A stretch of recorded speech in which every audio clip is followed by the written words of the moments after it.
my little commute. What time is it right now? It's 5:30, 5:30 a.m. Pacific Standard Time here in California. But check this out. I had like a really good idea for a video, so we'll do story time, okay?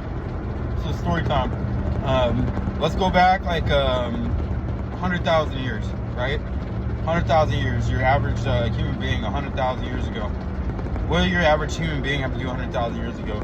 Likely there was no civilization, right? There wasn't any DoorDash. There wasn't any dating apps. There wasn't any social media. There wasn't any of that. So what was the day-to-day life for someone 100,000 years ago, right? What was their currency, their money of someone who lived 100,000 years ago? So their currency was calories, right? How much calories they can get, and what did they spend those calories on? They spent it on, foraging for more food, foraging for more calories, hunting for more calories, building shelters, getting clean water, traveling to new environments when maybe a cataclysm hit, right? That's your person 100,000 years ago, okay? Now, take the psyche of someone who lived 100,000 years ago. What is the psyche like of someone who lived 100,000 years ago? It was fight or flight. There's only two. They only had up or down, pretty much. Flight or fight. Those are the only responses they had to anything, because that was life or death, right? They could have got attacked by a grizzly bear, a tornado could have been ripping through, could have been tidal waves, whatever. But they had to know how to do those two things. The human psyche 100,000 years ago was wired on survival, and strictly survival, okay? Now, let me complete the story. Let's fast forward 100,000 years later to now. This is the modern age, right? 2025, modern age. You know what's the difficult part is? The psyche hasn't evolved yet, right? Or the psyche hasn't evolved, or we haven't let go. We haven't let go of that psyche from 100,000 years ago in a lot of ways. What the fuck are you talking about, Titus? Why are you always talking riddles, bro? Well, hey, listen to me. Check this out. Fear, anxiety, right? We have worry, doubt, to the point of neurosis in our society, right? Where people are going fucking crazy, just overthinking, scared of this, scared to go on a fucking date, bro. Like, they get so much anxiety they'll just like skip out. It's almost like they're afraid they're gonna die or something.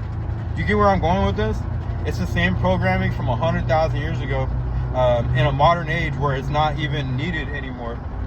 Does your average person have to worry about getting eaten by a lion or a tiger?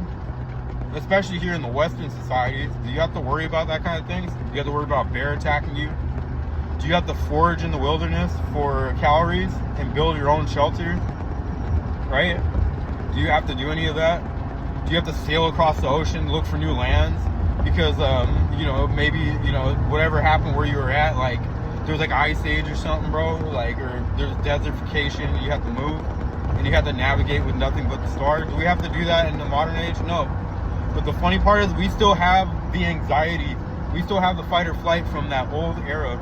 But we never learned how to transcend our minds and get past that fear. That fear is stored, it's a physical fear, right? It's stored in the DNA, right? Because that's a fact, that trauma is stored in the DNA, and it can be stored for thousands of generations, right? There's studies about that where trauma, fear, and adverse events are stored inside of the DNA. And like I said, fast forward now, and you look at modern society, and you look at like the severe neurosis that we have, severe depression, anxiety is especially anxiety. Anxiety is like this unwarranted fear of something happening that's not really valid, but it takes over your entire life, right? That all comes from the psyche, and it comes to the psyche from the DNA. It comes from the body. That's where it's all stored in. All the trauma, everything that's ever happened through the generations of your bloodline is all stored in there. And now you fast forward to where we're at. Like I said, we still have that programming, and we're completely ignorant of it. Now imagine if we were like cognizant of that, and we know now, like, hey, we know that through like science and genetic work and studying the DNA, that all those old patterns are stored inside of us. And then it's just like, man, we kind of have a way forward, don't we? We'll always have anxiety and things like that, but the levels of it now and the levels that we have are just unwarranted, and they're just irrational. So that's the whole point about like spirituality when they talk about transcend the mind. I really got that. But the older I got and the more you know, because I know a decent amount about science and all that kind of stuff, and that's why I put that together. Those are two pieces that came together for me, like how spirituality is like like, you know, how spirituality would help you out in the modern age, and that's a huge way it would. Knowing, one, you're not your thoughts, you're not your mind, your consciousness. Second, you can see those unconscious patterns. You can see the anxiety, you can see the fears you have. I used to be a guy who used to be so afraid to approach women, bro. Like, I'm being factual. I know I'm a good-looking guy and all that. I'm all stacked and packed, you know, but that don't mean shit. Like, I used to be like terrified to go just approach a woman. I would stutter, say some stupid shit. You know, over time, you know, like just kind of working on that and understanding that my fears were irrational. I'm gonna transcend it. I can go to the finest woman on the planet and talk to her, ain't nothing. Where does that fear come from? I'll make an example just about that, right? So you're afraid, you're a dude and you're terrified to talk to a woman, you'll get like the highest anxiety. Why? Because if you go back 100,000 years, your sexual urges, if they weren't fulfilled, that means your genetic code will not go on to the next generation if you didn't have sex and you didn't get laid. And that fear is subconsciously so deep inside of you. That's the fear you're feeling. That's stored in the DNA. That's why you get so nervous, you know, when you go up to a woman or whatever. Or just like with women, right? Go back 100,000 years. A fucking dude will fucking club a woman over the head and pick her up over her shoulder. That's why women have like a big fear of like dudes a lot, man. That's why a lot of them be scared of men, you know? It's subconscious, deep in the DNA. It's ingrained in us, right? It's about, and of course, it's about knowing that most of those fears are invalid. And you take a case-by-case study, you know, most women aren't being attacked like that. There are some fucking creepy motherfuckers out here, don't get me wrong, man. I think women should defend and protect themselves, but the vast majority of the time, that ain't the case, right? That's all I'm saying. I'm not saying it isn't, I'm just saying the vast majority of the time, it's unwarranted. It's that deep primal fear that we have stored in, that's ingrained in our DNA.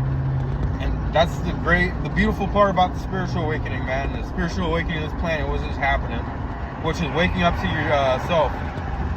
And, you know, a spiritual awakening, it's just like when you hear it, your mind makes up this fanatical, crazy shit. Like you're just going to start levitating in the air or something and like bursting into a ball of light. No, it's more like one day you're just like, these thoughts I have, I'm watching these thoughts. Well, if I could watch these thoughts, then who am I, right? If I could watch these thoughts, then who am I? I'm the subject looking at the object, the thoughts. Okay, that means I can't be the thoughts. That's impossible. How can it be the thoughts if I'm the subject looking at the object, which is the thoughts, subject, object? And then it's just like, whoa, well then who am I? Or what am I? I'm not the body, right? Because I could witness, I could look at my hands, right? So I'm not the body. That's the object that I'm looking at. It's like my hands, right? I'm the subject that's looking at. That's a spiritual awakening, or a very basic, fundamental essence of what a spiritual awakening is, or what I believe is happening in the entire planet right now. But anyway, that's my whole discussion on that. That's my entire discussion on that. Hopefully that makes sense. Play it back a couple of times. And I like to speak in little stories because I feel it captivates people more. Because you know it puts you in a certain space where you can kind of like absorb the information. You play it a couple of times, and you kind of get it. But that's basically my point of this video. I hope you all have a great day, and yeah, peace.